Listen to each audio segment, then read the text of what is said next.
आज के वीडियो में हम डीएनए की संरचना का अध्ययन करेंगे कि जीवों में जो गुणसूत्र होते हैं वे आनुवंशिक सूचनाओं के वाहक होते हैं, अर्थात वो आनुवंशिक सूचनाओं को एक पीढ़ी से दूसरी पीढ़ी में ले जाते हैं। गुणसूत्र प्रोटीन तथा न्यूक्लिक अम्लों से मिलकर बने रहते हैं। जो न्यूक्लिक अम्ल हैं ये दो प्रकार के होते हैं, आरएनए तथा डीएनए। आज के वीडियो में हम डीएनए की संरचना का अध्ययन करेंगे। देखिए, कंपोनेंट्स ऑफ न्यूक्लिक एसिड अर्थात न्यूक्लिक अम्लों का रासायनिक संगठन। देखिए, न्यूक्लिक अम्ल के जो अणु है वो तीन पदार्थों से मिलकर बनता है, पेंटोज शुगर, नाइट्रोजनस बेस और फास्फोरिक एसिड। आइए अब हम इनके बारे में विस्तार से अध्ययन करते हैं। देखिए, सबसे पहले हम पेंटोज शुगर को देखते हैं। ये एक 5 कार्बन एटम युक्त शुगर होती है और ये जो है दो प्रकार की होती है। जैसे पहला है आपका राइबोज शुगर, दूसरी है आपकी डीऑक्सीराइबोज शुगर। अब हम इनके देखिए संरचना को देखते हैं। ये देखिए, अच्छा, इनकी संरचना लगभग बराबर, दोनों की संरचना लगभग एक जैसी होती है, परंतु देखिए इसमें आप राइबोज शुगर में देखिए जो C2 कार्बन है, मैंने नंबरिंग की है, देखिए कार्बन में जो C2 कार्बन है उसमें हाइड्रोक्सिल ग्रुप पाया जाता है।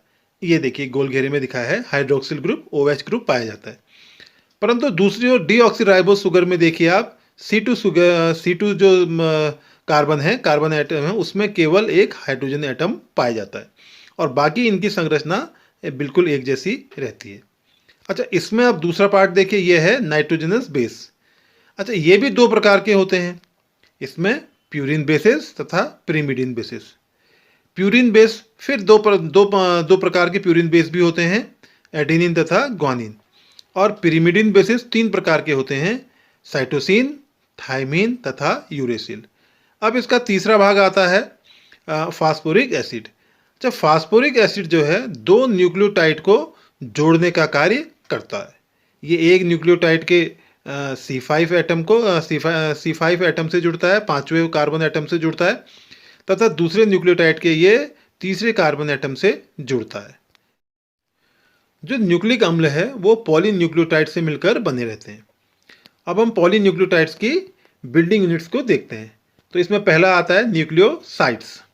देखिए, न्यूक्लियोसाइड क्या होता है, जब एक शुगर के साथ एक नाइट्रोजनस बेस जुड़ जाता है तो उसे हम न्यूक्लियोसाइड कहते हैं।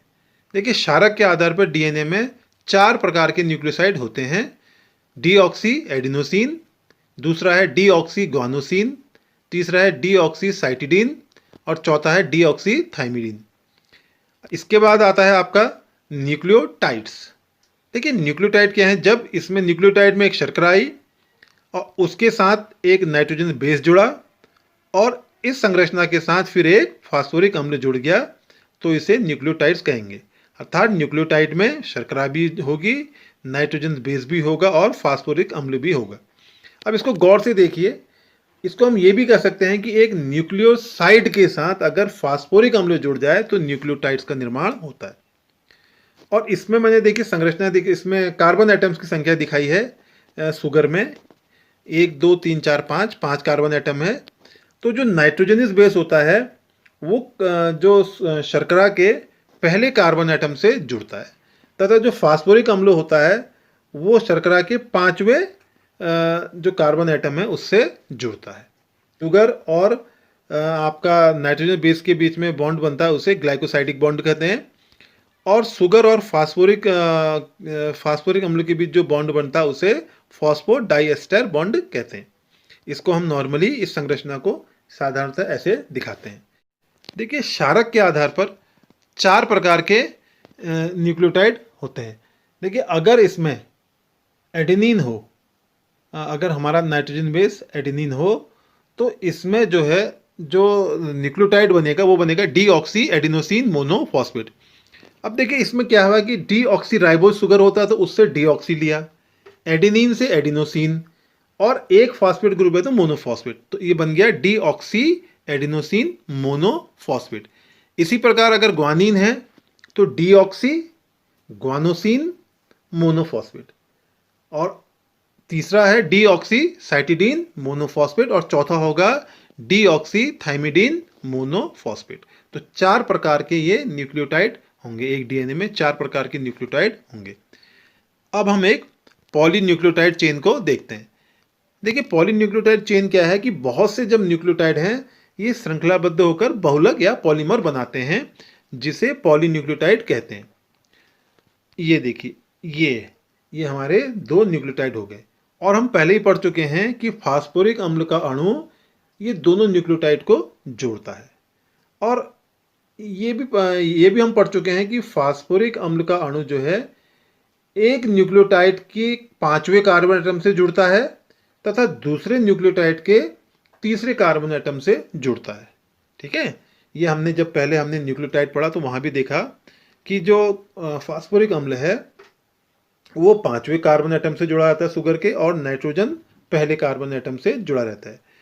तो अब देखिए यहाँ पर जैसे हमने बताया कि जो फास्फोरिक अम्ल का अणु है एक सुगर के पांचवें कार्बन एटम से तथा दूसरे सुगर के तीसरे कार्बन एटम से जुड़ा रहता है।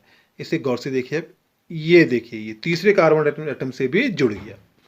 तो इस प्रकार जो श्रृंखला होती है पॉलीन्यूक्लियोटाइड, इसकी जो ध्रुवता होती है, जो पोलरिटी होती है, वो यहीं से इसी प्रकार निर्धारित की जाती है। जैसे कि जहां पर पांचवें कार्बन एटम से ये जुड़ रहा है फास्फोरिक अम्ल तो उसको 5 प्राइम एंड, और जहां पर तीसरे कार्बन एटम से जुड़ रहा है तो उसे 3 प्राइम एंड कहते हैं। अब देखिए इसको हम विस्तृत रूप से देखते हैं। ये देखिए एक न्यूक्लियोटाइड आया, फिर दूसरा न्यूक्लियोटाइड, तीसरा न्यूक्लियोटाइड, इस प्रकार ये न्यूक्लियोटाइड आते जा रहे हैं और यहाँ पर ये फास्फोरिक अम्ल ये जुड़ता जा रहा है। ये देखिए ये जुड़ता जा रहा है। इस प्रकार एक ये पॉलीन्यूक्लियोटाइड चेन बन गई है जिसकी ध्रुवता 5 प्राइम से 3 प्राइम की ओर है। अब हम डीएनए की संरचना को देखते हैं। देखिए डीएनए की संरचना का सर्वमान्य मॉडल वॉटसन एंड क्रिक ने दिया था। जेम्स वॉटसन तथा फ्रांसिस क्रिक ने डीएनए की संरचना को समझाने के लिए द्विकुंडली मॉडल या डबल हेलिकल मॉडल प्रस्तुत किया था और इस मॉडल के लिए उन्हें 1962 का नोबेल प्राइज दिया गया था। तो उनका जो मॉडल था वो द्विकुंडली मॉडल था। देखिए ये डीएनए की एक कुंडली आ गई, एक स्ट्रैंड आ गया, और ये डीएनए का दूसरा स्ट्रैंड या रज्जुक आ गया। पहले स्ट्रैंड की पोलरिटी 5 प्राइम एंड से 3 प्राइम एंड की ओर और दूसरे की 3 प्राइम एंड से 5 प्राइम एंड की ओर। देखिए तो डीएनए का अणु दो पॉलीन्यूक्लियोटाइड श्रृंखला का बना रहता है जिसका आधार शर्करा फास्फेट का बना रहता है, और जो आपके क्षार हैं, नाइट्रोजन बेसिस हैं, वो भीतर की ओर होते हैं। ये देखिए इसमें जो लाल और हरे रंग से दिखाया है ये सुगर फास्फेट चेन है और अंदर की ओर इसमें नाइट्रोजनस बेसिस है। और जो दोनों श्रृंखलाओं के जो क्षार हैं वो आपस में हाइड्रोजन बंध द्वारा जुड़े रहते हैं। एडिनिन आपका जो प्यूरिन है वो पिरिमिडिन से जुड़े रहते हैं। देखिए इसमें जो विपरीत श्रृंखलाओं का एडिनिन है वो 2 हाइड्रोजन बॉन्ड द्वारा थायमिन से जुड़ा रहेगा। इसी प्रकार थायमिन जो है वो 2 हाइड्रोजन बॉन्ड द्वारा एडेनिन से जुड़ा रहेगा। इसी प्रकार जो साइटोसिन है, विपरीत श्रृंखलाओं के जो साइटोसिन है वो दूसरी श्रृंखला के ग्वानिन से 3 हाइड्रोजन बॉन्ड द्वारा जुड़ा रहता है, और ग्वानिन साइटोसिन से ये भी 3 हाइड्रोजन बॉन्ड द्वारा जुड़ा रहेगा। एडेनिन पुनः 2 हाइड्रोजन बॉन्ड द्वारा थायमिन से जुड़ा रहेगा। और ये जो दोनों श्रृंखलाएं हैं ये प्रति समानांतर अर्थात एंटी पैरेलल होती हैं। अर्थात यदि एक श्रृंखला की पोलरिटी जो है, ध्रुवता जो है 5 प्राइम एंड से 3 प्राइम एंड की ओर है तो दूसरे की ध्रुवता 3 प्राइम एंड से 5 प्राइम एंड की ओर होगी। इसके बाद उन्होंने कहा था, वॉटसन एंड क्रिक ने कहा था कि दोनों श्रृंखलाएं एक दूसरे की परिपूरक या कॉम्प्लीमेंट्री होती हैं। ये बहुत महत्वपूर्ण है। इसका मतलब यह है कि यदि एक श्रृंखला पर हमें नाइट्रोजनी क्षारक ज्ञात हो तो दूसरी श्रृंखला पर हम नाइट्रोजनी क्षारक ज्ञात कर सकते हैं। अर्थात यदि एडेनिन हमको पता है तो हमें यह पता है कि दूसरे एडेनिन के सामने हर समय थायमिन आएगा, या साइटोसिन के सामने हर समय ग्वानिन आएगा। इसी प्रकार एडेनिन के सामने हर समय थायमिन आएगा और ग्वानिन के सामने हर समय साइटोसिन आएगा। तो ये हमें ज्ञात है। इसका जो उपयोग है वो हम डीएनए रेप्लिकेशन, ट्रांसक्रिप्शन आदि में आगे देखेंगे। अब देखिए इसके हम डायमेंशन भी देख लेते हैं। देखिए डीएनए है और जो इसको हम डायग्राम के रूप में दिखाते हैं, ये दिखाते हैं। देखिए ये एक सर्पिलाकार आपस में ये दोनों स्ट्रैंड कुंडली के रूप में है। अब देखिए ये एक सीढ़ी की तरह की रचना दिखती है, हमें लेडर लाइक स्ट्रक्चर दिखता है।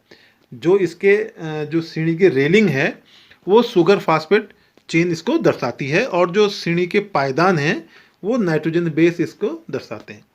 अब देखिए ये जो डीएनए की कुंडली है इसका जो व्यास होता है वो 20 एंगस्ट्रॉम होता है, और जो हम ये एक पिच या एक जो घुमाव है, ये इसका जो नाप होती है वो 34 एंगस्ट्रॉम होती है। और एक पिच के अंदर हमारे 10 बेस पेयर होते हैं, 10 क्षारक जोड़े होते हैं। तो इस प्रकार जो दो निकटस्थ क्षारक जोड़े होते हैं उनकी दूरी 3.4 एंगस्ट्रॉम होती है। तो इस प्रकार आज हमने पॉलीन्यूक्लियोटाइड की श्रृंखला तथा डीएनए का विस्तृत अध्ययन किया। धन्यवाद।